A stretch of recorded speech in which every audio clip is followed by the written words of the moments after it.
आलेली आहे की ट्रक चालकांचा संप मागे घेण्यात आलेला आहे। आज तुम्ही वाहतूक संघटनेचे अध्यक्ष म्हणून सोलापूर मार्केट यार्डामध्ये संप कायम ठेवला आहे म्हणून तुम्ही इथं सांगत आहात किंवा माहिती समोर आलेली आहे। काय नेमकी संभ्रमावस्था म्हणजे कन्फ्युजन निर्माण झालेलं आहे ट्रक चालकांमध्ये किंवा मोटर वाहन चालकांमध्ये, तर काय नेमकं प्रकरण आणि तुम्ही संप कशाला तुम्ही कायम ठेवलं संप?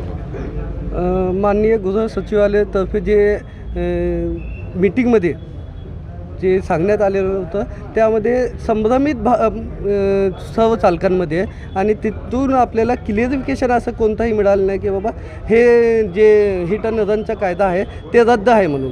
त्यांनी फक्त 2च शब्दामध्ये हे सांगितलेलं आहे की हे कायदा आत्ता लागू नाही आणि हे सर्व चालकांना पण माहीत आहे की हे कायदा आत्ता लागू नाही, 1 एप्रिलपासून लागू होणार आहे, जसे की अमित शाह साहेबांनी संसदेत सांगितले होते त्याप्रमाणे। आणि दुसरं हे की हे कायदा लावताना आम्ही संघटनाशी बोलू, तर बोलायचं जर होतं तर आत्ता सध्या जे संघटना समोर होती त्यांच्याशी बोलायचं होतं आणि तुम्ही असं लेखी आश्वासन पण दिलेलं नाही की हे कायदा आम्ही रद्दच करू म्हणून।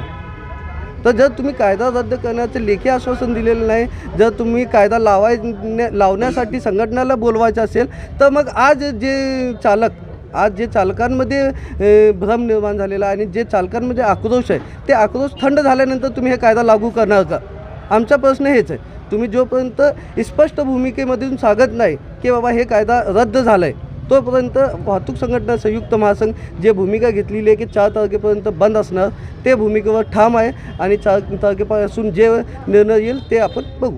4 तारखेपर्यंत बंद म्हणून राज्यव्यापीमध्ये 4 तारखेपर्यंत हे आलं होतं आणि आम्ही माननीय CP साहेबांना आणि इथले पोलीस स्टेशन वरिष्ठांना हे आम्ही जे निवेदन दिलेलं आहे त्यामध्ये आम्ही रात्री 3 तारखेचे रात्री 12 ते 4 तारखेपर्यंत आंदोलन करणार असा इशारा दिलेला आहे। त्या नियमाप्रमाणे आम्ही ते आंदोलन पूर्ण करणारच आहे। तुमच्या संपामध्ये किती जण सहभागी झाले, किती ड्रायव्हर चालक आहे? आमच्या आता हे तुम्हाला आज रात्री 12च्या नंतर कळेलच, तुम्ही स्वतः येऊन बघा की चालकांची काय भूमिका आहे। तुम्ही चालकांना विचारा, आज जे चालक एवढे थांबलेले हे चालकांना आज भ्रमित आहे चालक, यांना स्पष्टपणे कुणाची भूमिका दिसत नाही आणि जोपर्यंत गृह मंत्रालयाकडून स्पष्ट भूमिका येत नाही तोपर्यंत हे चालक असंच रस्त्यावर उतरणार आणि पुढेही असं आंदोलन चालणारच आहे।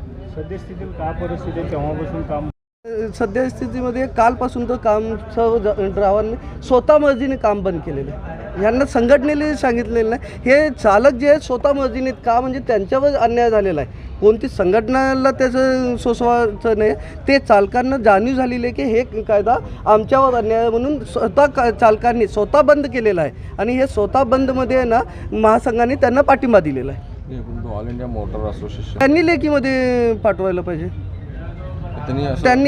त्यांना काय माहिती दिलेली आहे आणि पूर्ण त्यांनी तर स्पष्टपणे सांगायला पाहिजे ना, प्रेस कॉन्फरन्स घ्यायला पाहिजे, सचिव साहेबांनी प्रेस कॉन्फरन्स घ्यायला पाहिजे, मीडियाला सांगायला पाहिजे काय ॲक्च्युअल झालं काय मीटिंगमध्ये। 2 शब्दाची मीटिंग होती का ते? आपल्याला पण ते बाईट वगैरे दिसलीच असेल मीडियावाल्यांना पण, तर असं 2 शब्दात कोणता तोडगा निघत नाही। सोलापुरात काही म्हणजे आता आपल्या शहरातील ताज्या घडामोडी पाहण्यासाठी हल्लाबोल भारत न्यूजला सबस्क्राईब करा आणि बेल आयकॉन प्रेस करा।